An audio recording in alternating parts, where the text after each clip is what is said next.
大家好，欢迎来到大叔中文。哇，我发现大叔中文真的要3个人念，对，才有气势，不然有奇怪点哈，很不熟悉。哎呀，好，那今天Ben叔有事情没有来啊？那我们今天有一位嘉宾，这位嘉宾呢，来自一个我很想了解的地方哦。好，然后我们先欢迎一下 Vanessa 老师，欢迎掌声鼓励。Hello，大家好，参叔、茶叔，大家好。好的 ，Vanessa 老师，其实我们对你也有一点点陌生哦。不过我知道你是来自澳门，对不对？现在住在葡萄牙，对不对？然后你现在也在教中文，对不对？对。好。然后你是不是也在学钢琴？对，没错没错，观察力非常好。所以我这个主持人是观察力是很好，眼观六路，敏锐的耳听八方。好，对，好，那我们先请 Vanessa 老师自我介绍一下，好不好？OK， 好的，好。各位同学，大家好我叫做 Vanessa， 我的中文名字叫做莹莹。那么我开始教中文已经有3年的时间了。在这之前呢，我住在澳门，然后在那里也工作了10年左右的时间吧。做的就是一些酒店业的行政工作。OK，那第一个问题是不是就来了，茶叔？我有10个问题要问，我问题非常的多。说吧。首先我要问一下Vanessa 老师，第一个问题就是你是从事酒店业的这个行政，那后来是怎么转型成中文老师呢？那个过程是怎么样？因为我觉得这2个行业好像差别蛮大的耶。对，应该要从我在还没有进入酒店业之前呢，我曾经在这个补教业短暂的待了这个一小段时间哈，还真的非常的短，所以我就通常不太会提醒这段履历但是在最早的时候，我是在台湾的教授儿童英语的短短的几个月的时间，所以我们也是半个同乡，半个同乡。而且你刚刚用履历这个字，就是台湾在用的。还补教呢？补教是不是台湾或者？补教就是补习班跟教育，补习班跟我也是补教出身的。对。所以就因为有这个经历，然后后来我跟着我的先生还有我的孩子移民到葡萄牙，然后我就得找一个能够让我自由一边照顾孩子，然后一边工作的职业，然后我就就探索到了这个对外汉语，就觉得和我以前的这个教授的这个工作也有一定的相似程度，所以就想试试看，然后就一进来之后就3年过去了，现在还在这里，真的非常喜欢。真的哇，这个我觉得我开始有很多问题了，特别是我发现 Vanessa 老师跟我颇有渊源，因为 Vanessa 老师竟然在台湾工作过我想问一下，回到根源就是 Vanessa 老师，你本来就是澳门人吗？我是在澳门出生，然后在我很小的时候，3岁之前吧，住在中国大陆。那个时代怎么说？因为我的父母是来自福建的，然后在我很小的时候，他们就是那种爷爷奶奶带了一阵子，带到大一点之后不用包纸尿布的那个程度了，可以好管理了，好送回去。那时候我的父母在澳门工作，然后我就也在澳门。后来呢，在我差不多7岁的时候，他们又决定要再去台湾继续工作，然后我也跟着到了台湾。你7岁就去了台湾？7岁对，然后我就在那边一路读书，读到大学毕业。所以我就觉得你的口音有点奇怪，不像澳门人的口音我就觉得很熟悉耶。我觉得对有点介于在台湾和这个内地的中间，对吧？对，有点这种感觉，但是和澳门不像，因为澳门是和香港比较接近那种口音，就是广东我觉得可能会有广东话的口音。对对对，所以我没有这个广东话口音。对，对，所以你其实在台湾生活了蛮长的时间，对不对？对，那你觉得你也在福建生活了，就小时候嘛，包纸尿布的时候，那3岁以前的事情应该记不住了吧？对，是的，因为是的，对，因为其实会对 Vanessa 老师来说会有一定的熟悉感，就是因为福建讲福建话嘛，那台湾的台语其实跟福建话是很类似的，对。OK，所以这个很有意思倍感我想亲切是不是？怎么回事？对，好亲切，而且又是 Vanessa 老师，又是在台湾，你后来是在台湾补教，也是教儿童英语，是不是？对不对？对，对，这个在台湾是很流行的工作，不管是外国人或什么来台湾，都是先找这个教儿童英文的工作开始。对，OK，那这个 Vanessa 老师其实你在澳门跟台湾都生活过嘛，对不对？你觉得其实我对澳门是一无所知灿叔你呢？你对澳门我去过一次澳门而已嘛，对不对？而已而已，only 对，only once 对只去过一，only 次 once 对，所以我觉得我就是知道要采访 Vanessa 老师前，我就很想要请你介绍一下澳门到底是一个怎么样的地方呢？然后它有什么特色？你喜欢它吗？还是很讨厌它？不至于吧？我先从喜不喜欢开始说好了。好，就以生活的角度来说，我不是太喜欢它，主要是因为我觉得它的密集度实在是太高了，真的有点是像香港一样人太多人非常非常的多。我是一个走路很快的人，所以每次我走在哪里都有人就刚刚好堵在我的前面，撞过来，对不对？这种感觉我很不喜欢，就无法畅快的走路。对，加上你们应该都都有过耳闻，就是澳门它的这个赌彩业，对博彩业，对博彩，博彩业非常的这个兴盛，所以也就导致了它这个城市是24小时运转的，不管你在什么时间出门，路上都有人，从一个角度来说是很安全，但是从一个角度来说，这个城市真的就是一个不夜城，从来都不会睡觉，没有一个真正安静的时候。然后在晚上的时候，你还是可以听到很多车流的声音，就觉得好像一种从来没有办法好好休息的感觉。OK，对，我可以体会，就是耳朵旁边随时都有车子的噪音、人的声音，然后走路随时都会撞到一个陌生人，然后就是你的脑子没有办法平静下来的感觉，对不对？对。Okay，所以你不太喜欢，那是不是也有喜欢的地方？当然也有喜欢的地方，就是他的工作条件很不错。其实对我们在澳门有来自很多不同国家的同事，很多东南亚的国家，越南、菲律宾，甚至其实也有日本、韩国也有，或者是欧美国家的同事，也都很多人会选择在澳门工作。内地呢更是不用说了，非常多的内地同事。对，因为他们相对来说，他们提供的职业工作的条件，不管是你的工资、你的休假的福利等等，都是比较齐全的。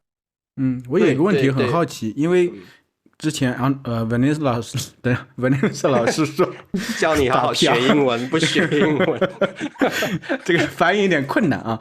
就是因为刚才听 Vanessa 老师说，就是你7岁到了台湾，对不对？然后后面是毕业之后开始在台湾当幼教，但是你只是工作了一小段时间，你后来就选择来到澳门，是这个意思吗？对，后来因为你其实是在澳门只是生活了一小段时间，那什么原因促使你又会想回到澳门去工作呢？按道理在台湾也可以找工作呀，对不对？是的，所以其实那个时候我毕业了之后，在澳门跟台湾中间也是选择挣扎了一段时间，对，选择了一段时间，但是怎么说是家庭的引力吧，哦就是会父母那时候我的父母决定要搬回澳门，主要的原因是因为我妈妈说她受不了台湾的地震，她非常的害怕。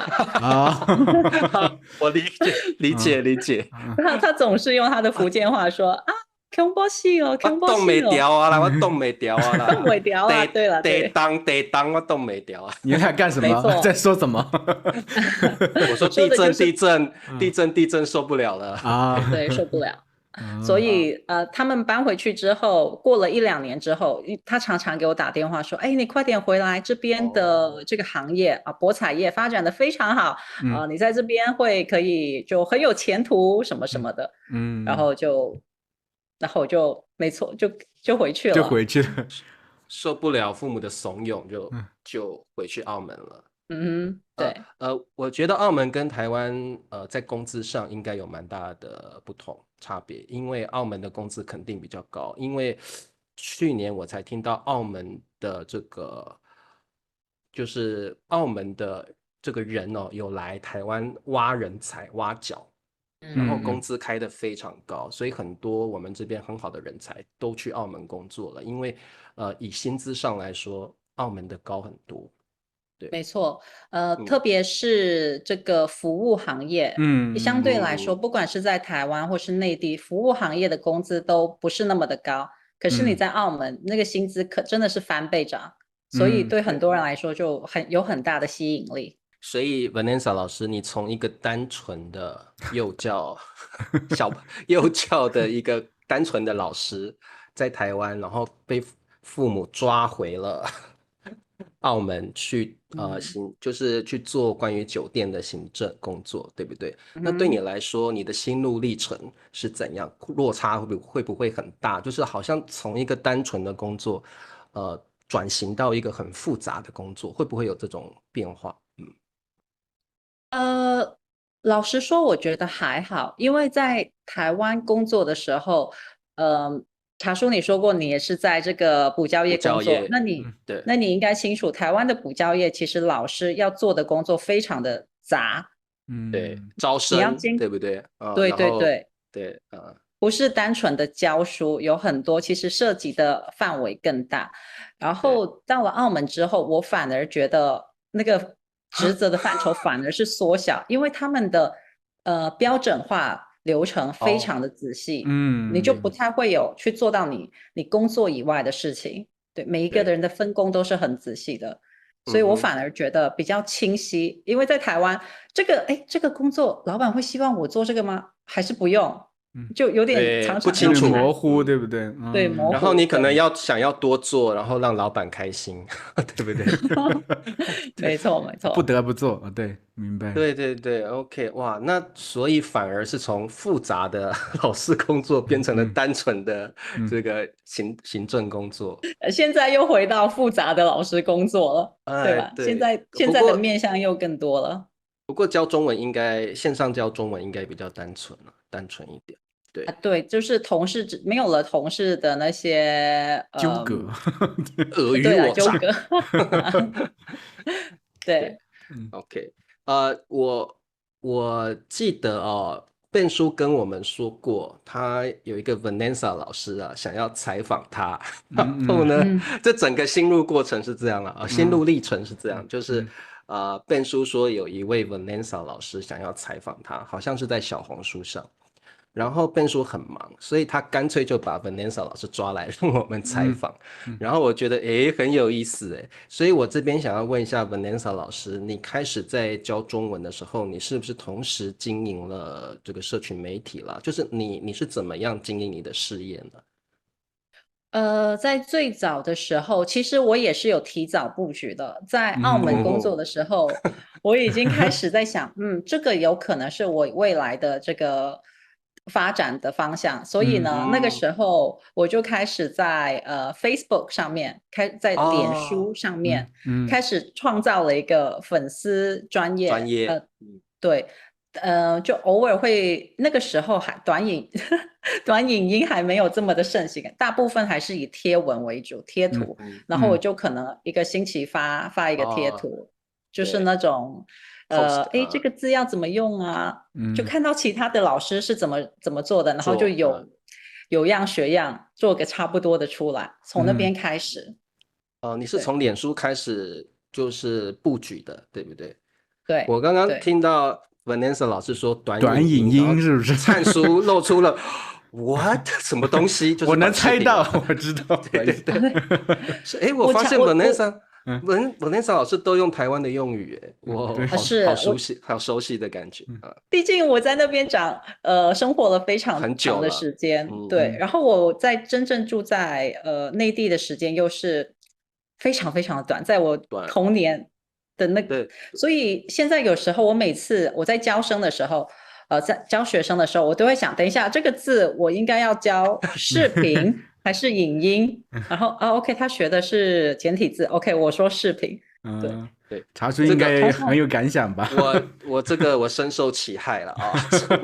我已经就是在这种转换期非常多年了，然后我现在可以说是转换自如了，就是台湾的学生或繁体字的学生，我就是教那一套，然后学这个大陆的中文的，我就用那一套，然后我现在大概什么词汇啦、不同的发音，我大概都比较了解了，所以这个对我们来说真的很不容易。对我们这种可能不过对我们来说也是学习，就是在繁体跟简体之间转换。这个是那在澳门用哪种语言？是用英语还是粤语？广东话。你会说广东话？对，你会说广东话？对，我会说广东话。OK， 我以为因为来自全世界各地的人比较多，又是酒店行业，可能用英语会比较多。就是澳门人自己是用这个粤语说话，就广东话说话，然后澳门人之间就是官方语言可能不是官方语言，就是可能跟外国人英语也是可以通的，对不对？可以，是官方语言是中文啦，中文然后还有这个葡萄牙文对，葡萄牙语应该是对，因为澳门曾经是葡萄牙的殖民地嘛，是的，然后所以葡萄牙语在澳门也是很流通的一种语言。不能说流通，但是它就被定为官方语言。但是流通程度，我觉得可能3%以下吧。那么少啊？这么不流通的，这么不流通的官方语言，好奇怪。是的，是的。对，它主要是给那些葡萄裔的，或者是就是对葡萄裔的那些华人，对，父母是葡萄牙人的，主要是那个群体在用。或者是公务人员，明白。公务人员，因为在澳门很多公务人员是需要学习葡萄牙语的，因为官方语言嘛，所以很多中国学生，其实对很多这个内地的学生也会选择去澳门读葡萄牙语。对。那Vanessa 老师，杨明这个名字，你自己剪掉啊。好。那 Vanessa 老师，因为你现在生活在葡萄牙嘛，我猜想的，你的先生应该是葡萄牙人，还是？是的，你猜对了。好会猜啊！你是看面相？不是啊，我会。这个是远嫁的面相吗？我会推演呢。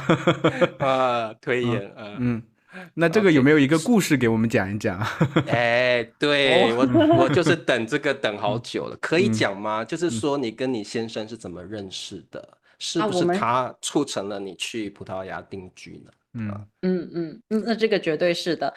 但是我们认识的过程也没有什么特别的，就是在澳门认识的，然后在一个朋友的聚会上面认识的，然后后来他就对我展开了热烈的追求，所以然后我们就后来就结婚了。热烈的追求需要稍微描述一下，是怎么样的状态会让你觉得他的攻势很凌厉之类的？就每天都会约我出去啊，每一天都会约我出去，然后 every day，OK， 对，对，好，天天哈，没错。然后我又是那种比较恋爱脑的吧，所真以的啊是我是的，对。嗯，然后后来就，然后刚好他又长得又挺帅的啊，挺高大的啊，那就明白了，很嗯 OK，所以他就每天就是希望约你出去，然后你们就慢慢的陷入爱河，谈恋爱，然后快快的陷入，快快的陷入了爱河。呃，对，我觉得恋爱脑的女性，我很好奇会是什么样的状况。我其实对恋爱脑这个概念不是很清楚，当然就是可能谈上恋爱就无法自拔那种感觉，对不对？嗯对你来说会是什么样的一个定义呢？就是嗯，你嗯，很疯狂型的那种吗？还是疯狂行，在实际行动上是不会做出什么疯狂的事，但是可能你的头脑会一直想到这个人，工作的时候也会想到他，然嗯后休息的时候也会想到他，看电视看到一半也会想到他，就 OK 有点像是现在的人会对这个手机上瘾嘛。然后我觉得恋爱脑哦，也是差不多的意思，不管你做什么事，中间有一点点的休息时间，然后就想要看一下他在干什么，就会想到他这样子。就是他，你们也恋爱过，你们知道吧？就是他工作有个空档，他有没有传讯息给我？他现在在干嘛？然后有没有想我？就是类似这样的感觉，对不对？嗯，对的。哦，OK。所以这段凌厉的攻势持续了多久？你们就决定要结婚了？1年多，所以那也正常的也不，时间了，正常对对对，也正常。不是闪婚1年多的时间，对，就是一个，好。但是是浓度很高的1年多，就是热烈的相爱这样子1年多。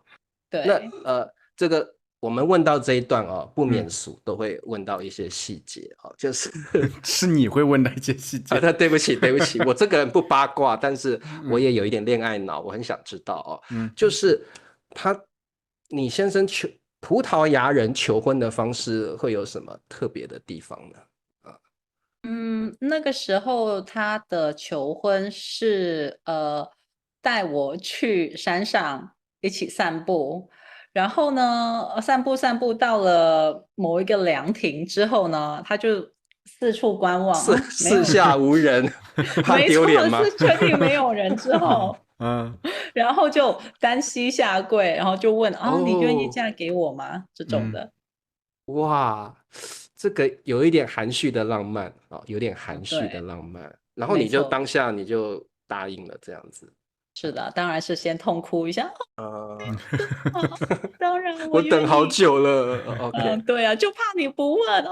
对对对，而且你心也安了啦，对不对？他嗯是他的，终于有年龄也行动了。到了。对对，OK，哇哇，这个葡萄牙人求婚的方式还挺含蓄的，可能是你先生嗯含蓄啦，我不确定哦。那这个所以后来发生了什么事情，让你从这个澳门决定到葡萄牙定居呢？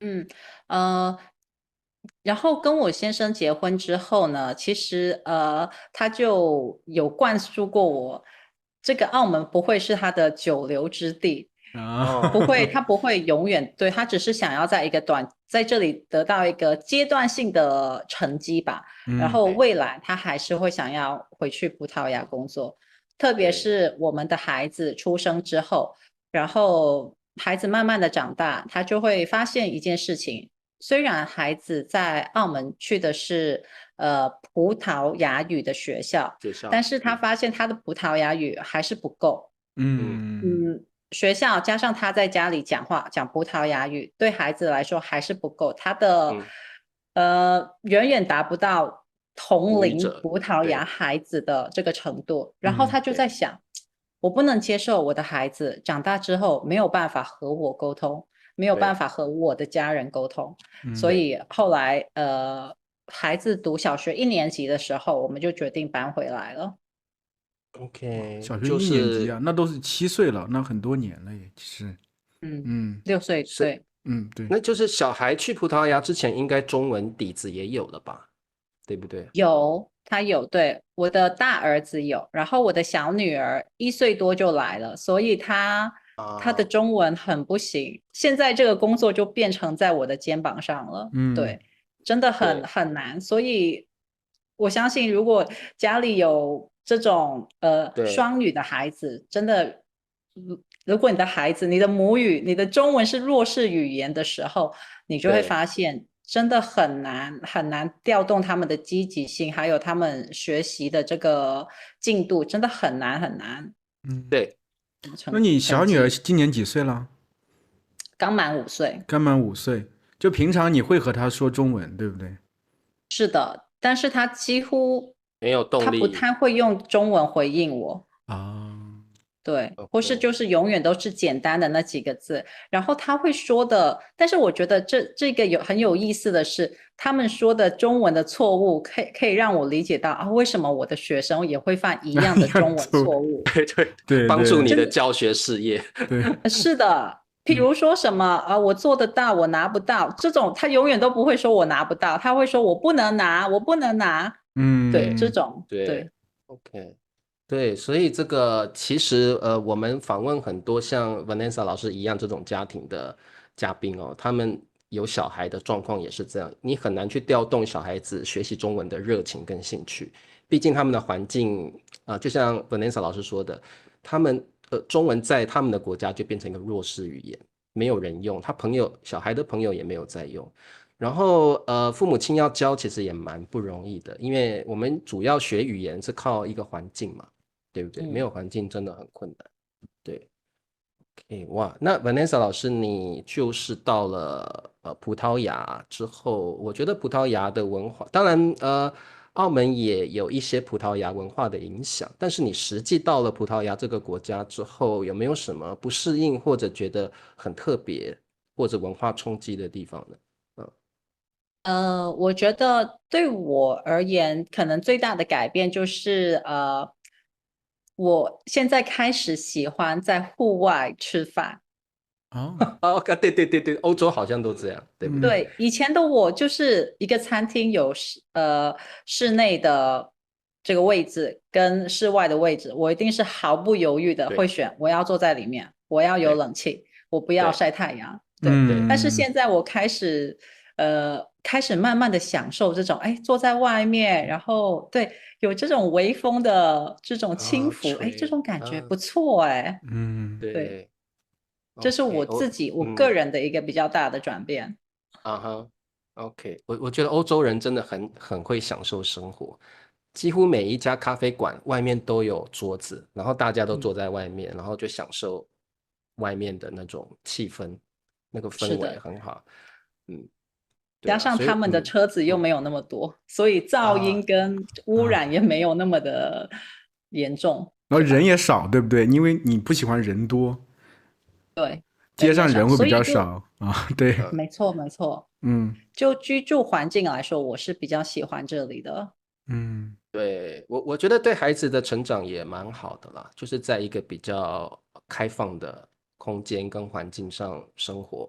那因为 Vanessa 老师在澳门天天撞到人嘛，人太多了，然后又很吵。对，我觉得你要是像我，我可能也会比较喜欢葡萄牙的生活。对嗯，啊，我倒很多挺好奇，就欧洲，你说哦，对，嗯嗯，我不好意思，没事。很多欧洲人也会选择来葡萄牙养老。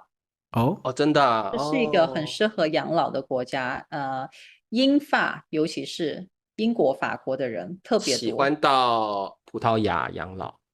退那休。我有一个好奇的点，就是欧洲人自己都选择葡萄牙去养老，葡萄牙到底在养老或者是休闲这方面有什么魅力呢？嗯最大的是天气，他们这啊哈，里的天气基本上以欧洲来说是比较温和的，虽然夏天也是很热，但是他们有这个海边，所对，靠海，以对不对？嗯啊，对，靠海，所以沙滩假期、海边假期，这是一个很大的卖点。然后冬对，天虽然也冷，但是他们不太会下雪，也不太会去到零下几度，可能就是最嗯，冷在个如果你住在南边，可能冷也就是个8度10度这样哦，那很还好，暖和呀，8度10度。还好，嗯对。啊。对对，嗯比中国的北方好多了。那对啊，好多，北方都是零下，北方的，是，嗯葡萄牙算是南欧嘛，所以冬天应该还好，然后应嗯，该度假的地方也蛮多的。对。对，我倒是挺好奇，Vanessa 老师，因为你说你教中文已经教了3年了，我想了解一下你这个教中文的心路历程。因为就算你说你之前有一定的布局，对吧？但是到对，葡萄牙之后，你是从零开始的，基本上是不是？那嗯教这个过对。程是怎么样的？有什么心路历程或者什么经验值得分享一下吗？嗯哼，最一开始就是在平台里面找嗯学生，或嗯是说等学生来找我。嗯然后当然一方面我也有去做学习一些课程，就是怎么做线上教学的课程，看中文的线上教学也好，或者是英文的线上教学也好，怎么样跟学生做互动式的教学，怎么提问等等等。对然后后来学生开始过来之后，然后就一个一个的慢慢捕获学生的心吧。嗯对当然这中间要花大量的时间备课，一堂课对我可能就要备个6、7个小时，然后就不停的磨。哎，到了这个节点，我要说哪一句话？然对后那个一开始真的是我觉得有点孤独的那条路，因为对虽然你上课学习，可是毕竟真的在做的时候，你是没有人可以立刻问你，可以去问，对诶，这个地对方我可以怎么做，那个地方我可以怎么做，所以还是一个呃自己一个人探险的，有点像一个人在这里有一颗灯，然后照着前面的路，会发呃，生什么事情呢？对嗯对。对对对，OK。那 Vanessa 老师，所以你一开始在平台，然后你说你在脸书，那后来你也开始经营小红书，对不对？嗯，那个 Instagram。你是在 Instagram 找变书啊，还是但是在小红书我没有经营，就是以一个学习者的方式去找到 Ben 哦老师的。嗯，，OK，所以你有笨叔可是个经营。大号嘞，我跟你说，在里面。对啊，现是在现在他在辅导中文老师。对呀，对呀，OK，哦，好，那这个Vanessa 老师，所以我们比较想知道你教学生的方式会是什么？像我们有的老师很喜欢用 CI 教学，那有的老师是走客制化路线。哦，那你像笨叔他就是比较喜欢走 CI 的，那有人喜欢走 HSK 的传统路线，那你的教学法是怎么样的？我的教学法还是以课本为一个主轴，但是嗯哼，并不是说今天我们翻到课本第十五啊页啊，我们开始读这个，不是这种，OK，方式，而啊哈，是课本里的知识点会在我的课里面融入进去，但是我会以一个比较生活化的方式把知识点带出来，然对，后我们基本上是不太会去看课本的东西。而是好嗯，像我跟你是好朋友，然后我今天会教你一个语法，比如说一个想好了，我想做什嗯，么，以这个语法来说，然后可对能就会先以动作也好，或是以图片的方式呈现也好，然后就会说，哎，这个人想吃什么，那个人想喝什么，你今天下午想吃什么，你今天下午想喝什么，所嗯哼以是以对话为主导，但是这个主导下面的这个底层逻辑是根据课本的语法点来引导，OK，这种方嗯式。嗯哼嗯哼很细致，OK，哈，对，对，所以你说的是 HSK 课本吗？啊，HSK 课本对，如果是学简体字的学生，我通常是推荐这个，然后学繁对对体字的学生就是台湾的教材。对对对，因为这个其实现在很多老师都走 CI 路线了。我现在有很多学生说，老师你可不可以教 HSK 课本？其实我也兴趣缺缺，因为我已经教自由的教材习惯了，HSK 我真的教不下去。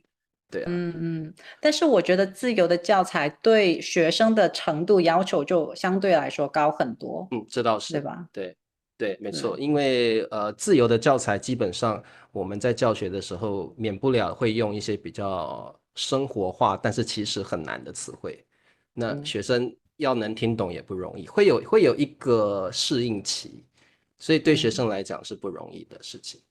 对 OK， 好，那这个我看到这个 Vanessa 老师是 My Mandarin Journey，这是你的频道的名字吗？还是什么？是的，就哦是，OK，当时脸书时期，然后就想，哦，说什么名字呢？要取什么好，名字？嗯，是的，那所以你有经营油管吗？也有，也是这个名字吗？也是这个名字。哦，好，所以到时候啊，这个 Vanessa 老师再给我们一下你的这些链接啊，然后我们到时候把它放在那个 description 里面。同学们如果好奇的话，都可以点进去看看，也可以订课哦，也可以订课。好，谢对谢你们。对，Vanessa 老师，我还是想问你一下啊，就是在教课之外，在葡萄牙到底可以做哪些休闲活动？因为我看到你背后的电子琴，我就非常好奇。因为我也在学琴，我也在学琴，所以嗯哼你平常在葡萄牙，老公就不管他了啦，你自己的兴趣嗜好啦，哦，小孩也不要管他了哦，这都是要照顾的，很累的。那你自己怎么去释放自己的压力，或者让自己活得更开心呢？你的方法是什么？哇，茶叔，你这个话题突然一下子成为了哲学问题了。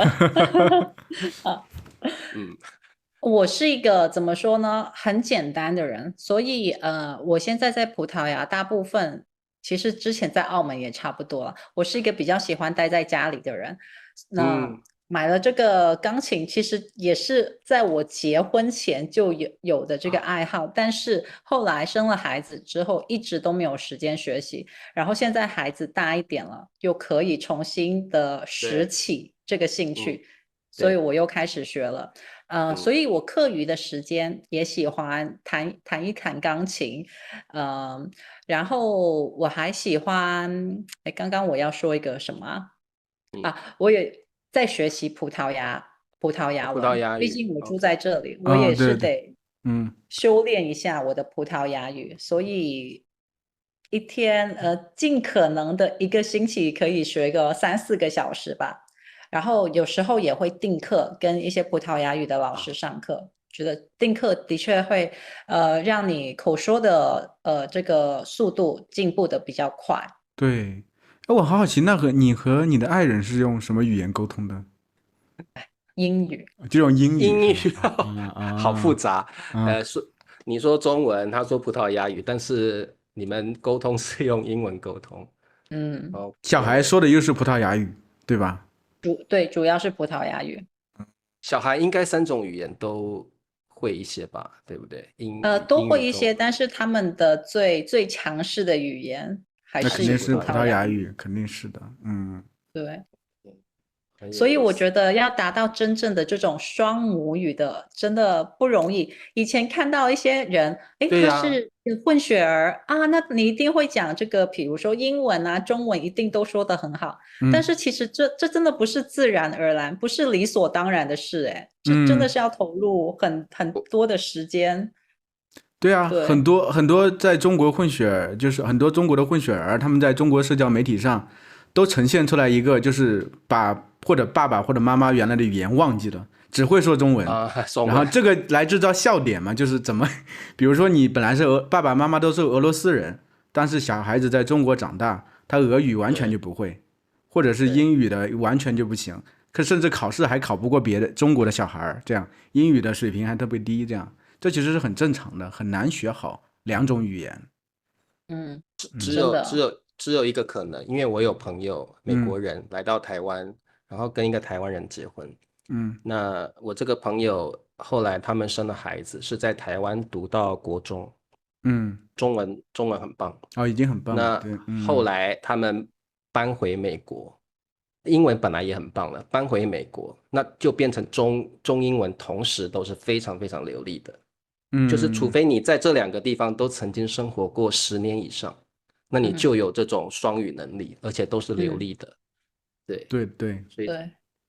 所以这个对妈妈来讲很不容易，对不对哦？这所以个你也可以想象，对于这个学中文的学生来说，要达到那种流利是真的很困难。就算对，你的家庭环境有这样子很大的这个助力的情况之下，要达到2个语言同时是母语者的程度都很难，何况是学生，对吧？对是的，对，是的，真的，其实跟 Vanessa 老师聊到现在哦，我发现Vanessa 老师是个很简单的人，就而且很是稳，可能我觉得很稳，很稳，然后就是讲话就是非常的有自己的步调，不急不徐那种感觉。然后我不晓得你是不是极简主义者哦，因为你背后都就是一面就没有墙而已什么东西只有一个你的爱白墙好，只有你的爱好在旁边哦，不像我们就是杂乱无章的一个背景，对，对，所以我想问老师最后一个问题哦，就是简单的生活给你什么样的感受？然后，就是你觉得你是怎么样的人？简单的生活是怎么样的？什么样的境界？嗯，对我来说，现在的我生活的确就是非常简单。早上起床，把孩子整理好，好送出去学校，然后就开启了我自己一个人在家安静的一天。弹琴、学习、备课、上课，搞一下我的自媒体，就这样待到晚上6、7点了。好，我要开始准备晚餐了。然后我一边准备晚餐的时候，就听到孩子回家的声音。我儿子总是会跑着回家呀，妈妈要抱一下对，啊，就是我就觉得那一刻是我一天中的高光时刻，就高光，听到他们回来的时候，就觉得啊，哎，他们今天又平安的回家了，开心的回家了，不是对，哭着回家，你知道吗？那种感觉嗯，就觉得啊，很幸福，很简单，很幸福。对，所对，以对我来说，我觉得这样子的生活，假设今年是这样过，明年是这样过，后年是这样过，每一年都是这样过，我觉得哎，好像我也可以接受这样的生活。当然，中间我要去度假一下啦。可是每天的基本的生活的主调是这样子，我觉得就很幸福美好。对，就很满足，对不对？然后小孩平平安安的回来，老公也是了啊，老公也平平安安的回来，然也很后就是重要，对。对，然后就是你被需要了，因为他们回来第一件事就是抱住妈妈，抱住老婆，那种感觉真的很幸福美满，然后又简单，但是就是一种平凡又简单又幸福的那种状态。那人生其实求的好像就是这样子而已，对呀，对不对？说实话是，对，人就生都是这是你样啊，对你钱够用了，然后偶尔度个假，然后有点压力，心情不好就弹个琴，然后就享受自己的生活。等到孩子回来，老公回来，享受家庭生活，人生就是这样，就已经非常非常棒了。对真的平安健康，觉得就够了。